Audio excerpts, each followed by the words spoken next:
mohon dengan sangat untuk mempertimbangkan lagi agar channel saya ini bisa memberikan manfaat lebih untuk orang banyak dan tidak akan melakukan kesalahan ini yang kedua kalinya. Dan alhamdulillah di 1 bulan setelah saya mengajukan banding, ternyata permohonan pengajuan saya diterima. Assalamualaikum warahmatullahi wabarakatuh. Halo sahabat YouTube, berjumpa lagi bersama saya tentunya di Umar Faruk Channel. Nah, di video kali ini saya mau memberikan penjabaran tentang maraknya akun-akun channel YouTube yang tiba-tiba didismonetisasi. Termasuk pengalaman saya sendiri bahwa channel ini pernah didismonetisasi.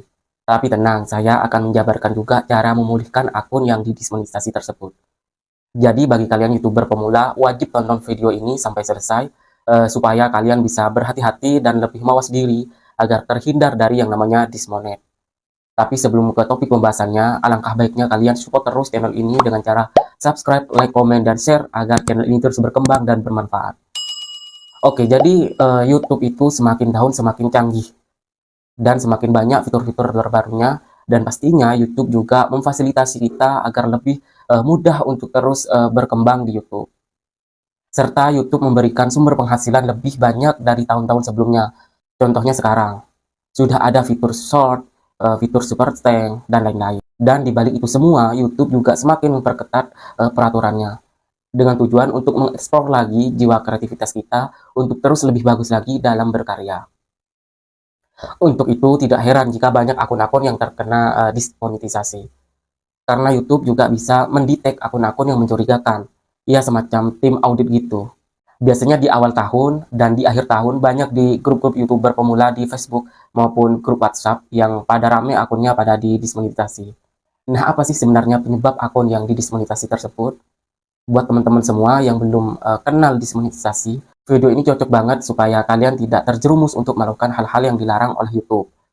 Ataupun kalian yang sudah terlanjur channelnya didismonetisasi, jadi penyebabnya channel didismonetisasi oleh YouTube itu salah satunya disebabkan oleh traffic tidak valid. Maksudnya, pengunjung atau penonton video yang tidak dikenal atau bisa juga karena kalian menonton video YouTube-nya sendiri tanpa teknik yang benar dan ada juga invalid traffic. Itu sering terjadi karena disebabkan pada channel YouTube yang menonton video menggunakan VPN dengan tujuan mengejar dolar tinggi lewat AdSense luar negeri. Contohnya seperti ini. Di sini jelas di menu analitik bahwa grafik dolar menunjukkan peningkatan yang tidak wajar, sehingga YouTube mengambil tindakan dengan menonaktifkan channel tersebut untuk memastikan kepatuhan channel tersebut kepada produk Google. Dan yang paling sering saya temui di grup Facebook itu ada semacam grup VPN yang memang mereka saling join untuk menonton video mereka satu sama lain. Nah, ini juga tindakan yang salah, karena main VPN itu harus benar-benar paham dan nggak asal main aplikasi-aplikasi VPN yang gratisan, yang minimal, yang premium, serta settingannya betul-betul 100%. Kalau tidak, bisa bocor VPN-nya. Dan yang menjadi permasalahannya, dari sekian banyak anggota grup VPN itu, yakin nggak kalian? Semuanya mahir semua dalam permain VPN. Kalau salah satu dari mereka yang hanya asal join dengan modal ambisi ingin dolar tinggi, atau mengejar jam tayang cepat, ya berakibat fatal. Dan imbasnya, semua ikut terkena dampaknya. Makanya kenapa ada dismonetisasi massal. Yang salah satu penyebabnya yaitu grup VPN. Biasanya hal ini sering terjadi pada channel yang baru-baru menerima gaji dari YouTube atau YouTuber yang baru didismonetisasi. Ini biasanya sering terjadi. Termasuk saya sendiri juga pernah mengalami kasus seperti ini. Ya karena memang saya pemula tanpa banyak mencari sumber informasi asal main tembak VPN. Setelah gajian pertama lanjut menuju ke gajian kedua langsung didismonetisasi. Tapi alhamdulillah masih bisa dipulihkan kembali dengan mematuhi peraturan yang diterapkan oleh program partner YouTube. Penyebab yang kedua konten bisa didismonetisasi adalah pelanggaran hak cipta. Nah, untuk kasus pelanggaran hak cipta biasanya itu pelanggaran yang sering terjadi oleh setiap konten kreator. Entah itu karena musiknya asal make atau reupload video orang atau video yang berulang tanpa dirubah atau diedit sama sekali. Itu bisa menyebabkan dismonetisasi. Atau kalian yang belum dimonetisasi, ini wajib banget buat kalian untuk memperhatikan betul-betul setiap video yang kalian upload. Karena sangat berpengaruh pada saat peninjauan. Ketika hendak mengajukan permohonan untuk bergabung sebagai partner YouTube, bisa-bisa ditolak. Jadi pastikan semua sumber gambar dan musik latarmu berasal dari situs yang memperbolehkan untuk memajang lagu dan musiknya di YouTube. Dan penyebab ketiga adalah konten yang mengandung ujar kebencian. Jadi YouTube mendukung adanya pemberian pendapatan secara bebas.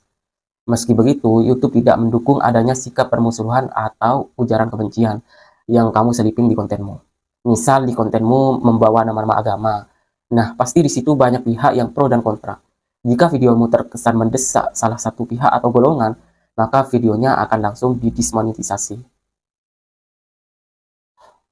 Selanjutnya yang keempat adalah konten yang berbahaya. Jadi membuat konten juga nggak asal buat. Meskipun tujuan kamu itu baik, tapi video yang kamu selipin itu dianggap mempengaruhi penonton di bawah umur, bisa langsung didismonetisasi permanen. Misal kamu membuat edukasi tentang maraknya penculikan anak, misalkan. Tujuannya bagus, mendidik, tapi tanpa disengaja kamu di video tersebut diselipin adegan-adegan penculikan lah, tanpa maksud yang kurang jelas. Apalagi ada nada ancaman. Itu langsung terdetek oleh YouTube dan otomatis langsung didismonetisasi. Dan penyebab kelima adalah konten yang mengandung unsur pornografi. Nah, kasus ini sudah jelas dilarang ya, apalagi konten yang sensitif banget. Apalagi yang berbau-bau pornografi secara gamblang, konten kamu langsung didismonetisasi. Nah, untuk mengatasi hal tersebut, kalian bisa mengajukan banding lagi dengan cara mengisi form yang saya sematkan di kolom deskripsi saya di bawah ini. Jadi kalian bisa ceritain semua awal mulanya seperti apa. Kalian analisis sendiri bagaimana channel kalian bisa didismonetisasi. Intinya kamu memohon dengan sangat kepada pihak YouTube untuk mempertimbangkan lagi channel kamu agar bisa bergabung di program partner YouTube lagi.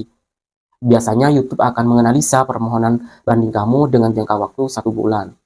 Keputusannya diterima atau enggaknya itu akan masuk di email kalian nanti. Kalau saya pribadi ketika mengajukan banding, pada saat itu benar-benar jujur sejujur-jujurnya mengenai main VPN, dan intinya kata-kata saya itu memohon dengan sangat untuk mempertimbangkan lagi agar channel saya ini bisa memberikan manfaat lebih untuk orang banyak dan tidak akan melakukan kesalahan ini yang kedua kalinya. Dan alhamdulillah di 1 bulan setelah saya mengajukan banding, ternyata permohonan pengajuan saya diterima. Mungkin ini bisa menginspirasi buat kalian agar bisa berhati-hati lagi untuk kedepannya.